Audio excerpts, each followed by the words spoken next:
C'est ça notre espérance. C'est pourquoi nous venons à l'église lundi, mardi, mercredi, jeudi, vendredi, samedi, dimanche, lundi, mardi, mercredi, vendredi, samedi, dimanche. Parce que nous avons la vie en Christ. Là, tu me dis, mais tu gaspilles trop de temps. Je n'ai pas de problème. J'ai l'éternité devant moi. Amen.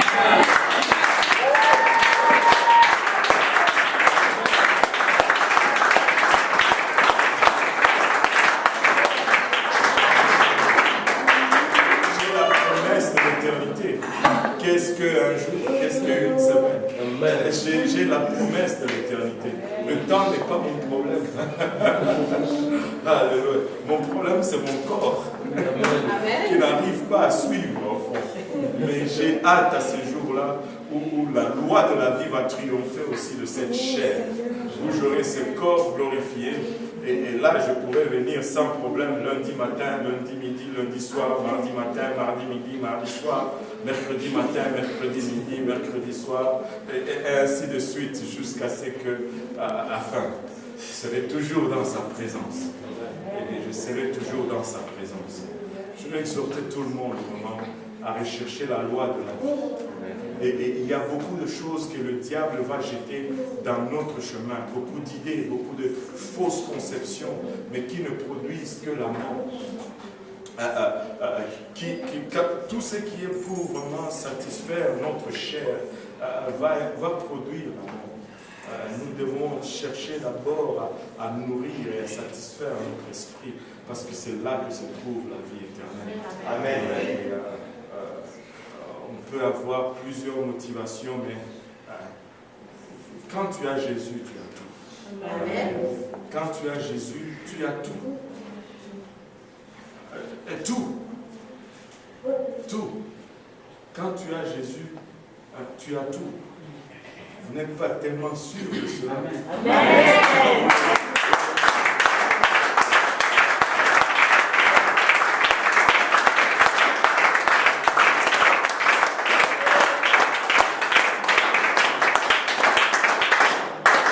Quand tu as Jésus, tu as tout. Il dit, recherchez premièrement le royaume des cieux. Et toutes les tralala vont vous être données par-dessus. Quand tu t'alignes, les autres choses tombent en place. Les priorités tombent à la bonne place. Mais accroche-toi seulement à Jésus-Christ. Et le reste va tomber en place. Si tu t'accroches à Jésus-Christ, tu vas avoir un bon boulot, tu vas avoir une bonne femme, un bon mari, tu vas avoir des beaux enfants, tu vas avoir une belle famille. Mais si tu cherches d'abord le mari ou la femme, tu risques d'avoir des sérieux problèmes. Si tu recherches d'abord le boulot, cherche d'abord Jésus-Christ. On parlait avec un frère aujourd'hui, je ne sais pas pourquoi je partage ceci, mais on parlait avec un frère aujourd'hui, et il me dit, le Seigneur lui parle dans la nuit, dans l'entière, il dit, le Seigneur lui dit, et si je revenais lundi prochain, qu'est-ce qui serait la chose la plus importante que tu aurais fait? Tondre ton gazon, finir ton contrat, avoir de l'argent en banque, payer tes factures et tout, quand je viens, nous partons, ou bien les armes que tu aurais amenées, que tu vas monter ensemble avec, si je reviens. Et si le Seigneur revenait lundi prochain? Qu'est-ce que ça va faire? Je ne vous dis pas d'abandonner vos boulots. Ne sortez pas ici et allez dire, oh, pasteur nous a dit, Jésus revient le lundi prochain, donc j'appelle mon boss, je lui dis, je ne viens pas. Ce n'est pas ce que j'ai dit. Ce que je suis en train de dire, où est ta priorité? Où est ta priorité? Où est ta priorité? La loi de la vie triomphe de la loi de la mort. La loi de la vie triomphe de la loi de la mort. Et nous avons la loi de la vie. Si nous l'appliquons, nous allons triompher de toutes choses. De toutes choses. Alléluia. Le Seigneur est bon, n'est-ce pas? Amen. Alléluia. Pouvons-nous battre nos mains?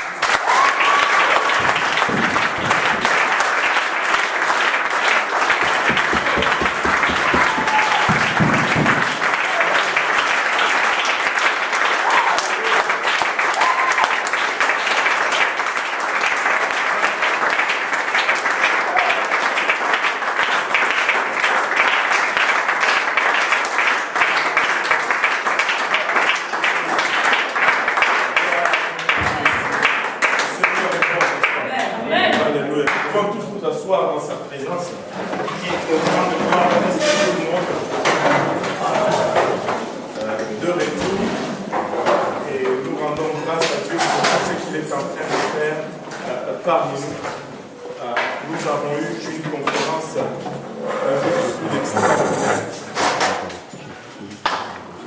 Nous avons vu un service extraordinaire hier soir. C'était ouf.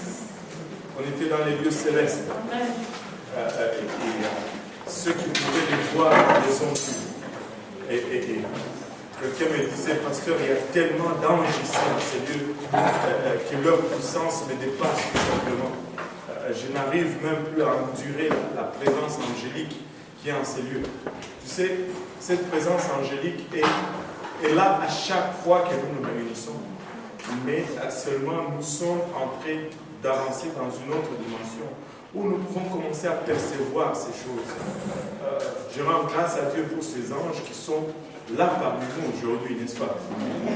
Alléluia. Donc nous étions en train de parler de Moïse et du peuple d'Israël. Ils sont sortis de l'Égypte, ils ont erré et nous avons vu comment le Seigneur a fait une chose extraordinaire en ouvrant la mer rouge devant eux et en engloutissant le cheval et son cavalier dans la mer. Et après cet exploit, les enfants d'Israël se sont réjouis, ils ont chanté, ils ont dansé à Myriam avec son tambourin à la tête et ils ont glorifié Dieu pour la délivrance qu'il venait d'accomplir. Nous avons tracé un parallèle avec cette poursuite de Pharaon. Pharaon ne peut te poursuivre, n'a pu les poursuivre que jusqu'à la mer, jusqu'à l'eau. Et le diable aussi ne peut nous poursuivre que jusqu'à l'eau. Oui, c'est une grande chose. Il ne peut nous poursuivre que jusqu'à l'eau, jusqu'au baptême. Amen.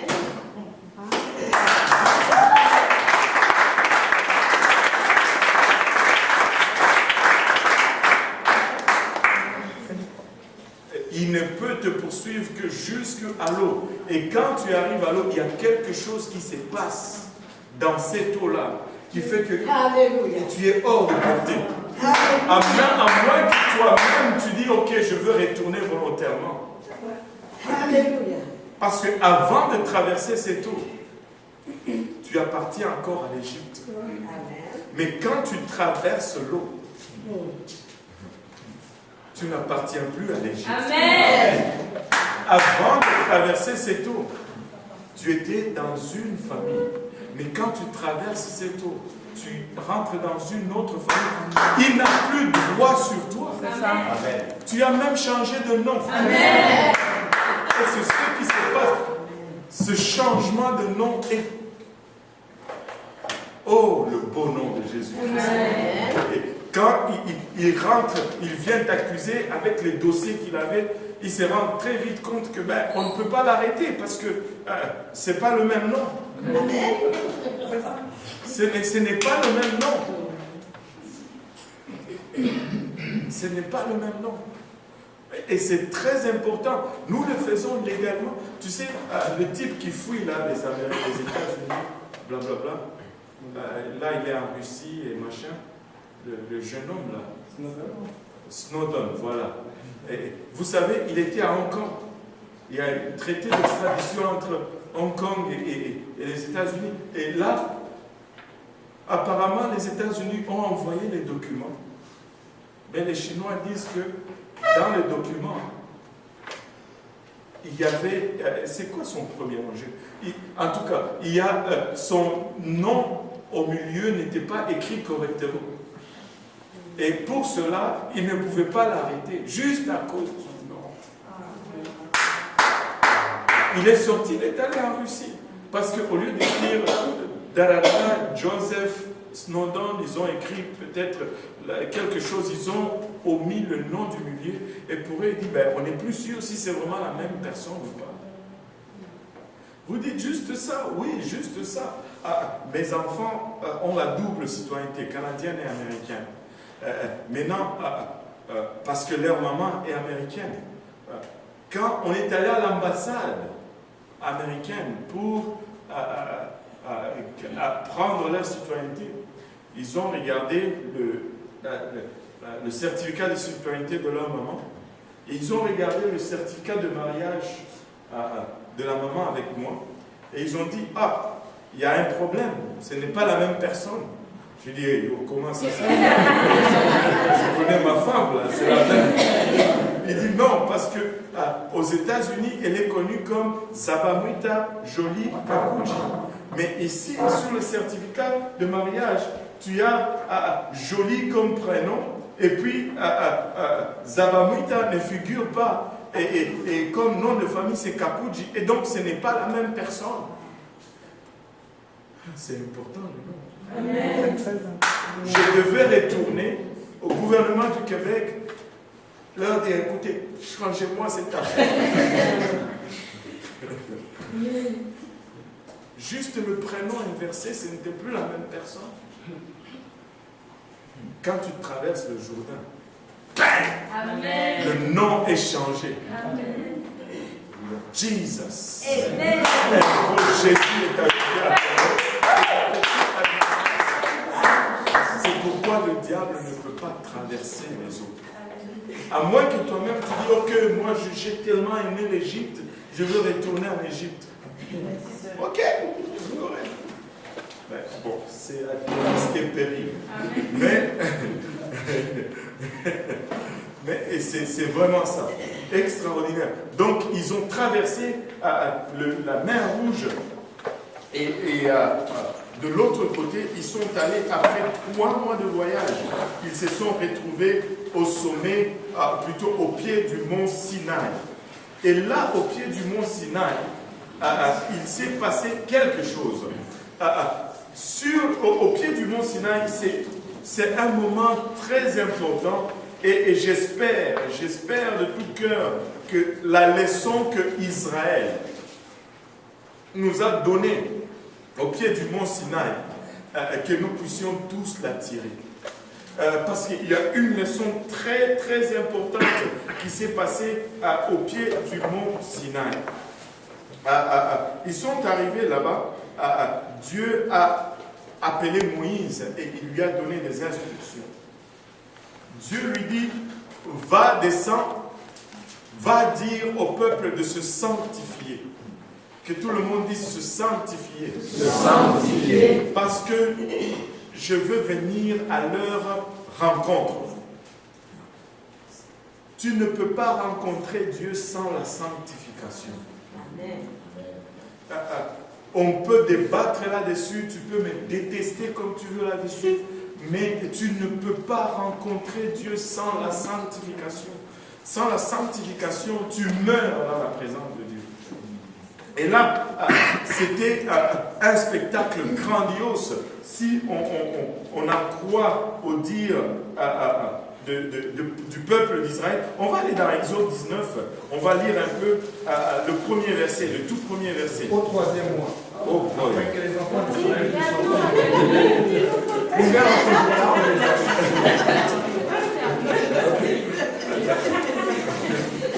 Attends un peu. Bon. Exode 19.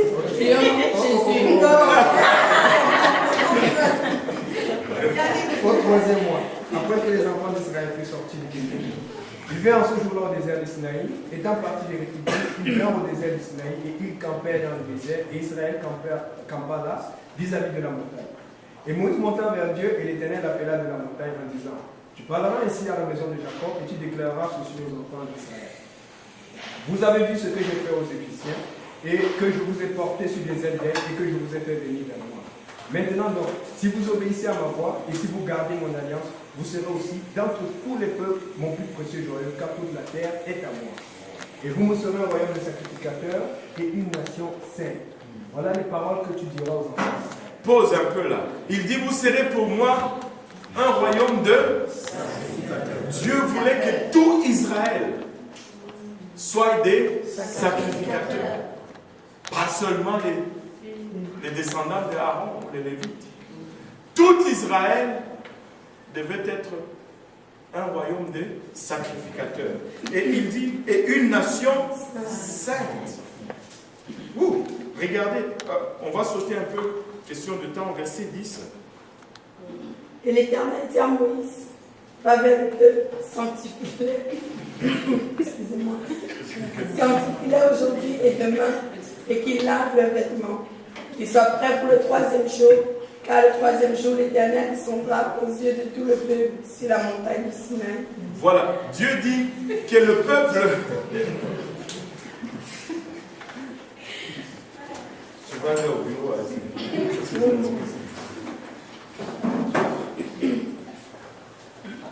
Le peuple, plutôt Dieu dit à Moïse que le peuple se sanctifie parce que je viens à leur rencontre. Il devait se sanctifier. Amen. Et si on va au verset 16. 3e jour.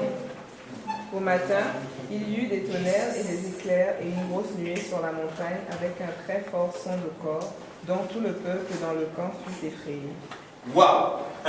Quand le 3e jour est venu, il y a eu maintenant des bruits. Et la présence de Dieu a commencé à se manifester sur cette montagne. Et cette manifestation était tellement spectaculaire, était tellement grandiose que le peuple a commencé à avoir peur. Je ne sais pas c'était quoi votre première impression quand vous êtes entré dans l'église. Qui a eu peur la première fois quand il est entré dans l'église? Moi j'avais peur. Je voyais tous ces gens qui marmonnaient des choses et qui marchaient tous en veston, qui faisaient des allées de va-et-vient en avant, la lumière était tamisée. Oh, dans quoi je m'embarque là? J'avais peur. La présence de Dieu fait toujours peur. Certains d'entre vous ne veulent pas l'avouer, mais vous aviez peur. Amen. Et ça fait peur. Et ça fait peur. Et là, le peuple avait peur. Et il y avait de quoi avoir peur. Et la Bible nous donne une petite idée de ce qui se passe. Mais quand tu vas dans l'histoire d'Israël, il te dit que c'était une démonstration tellement spectaculaire. Il y avait des tonnerres, il y avait des éclairs. Et le ciel grondait, la terre tremblait. Et au point où c'était tellement intense que les Israélites disent que leur sens était bouleversé. Ils disent qu'ils entendaient les éclairs et ils voyaient le tonnerre.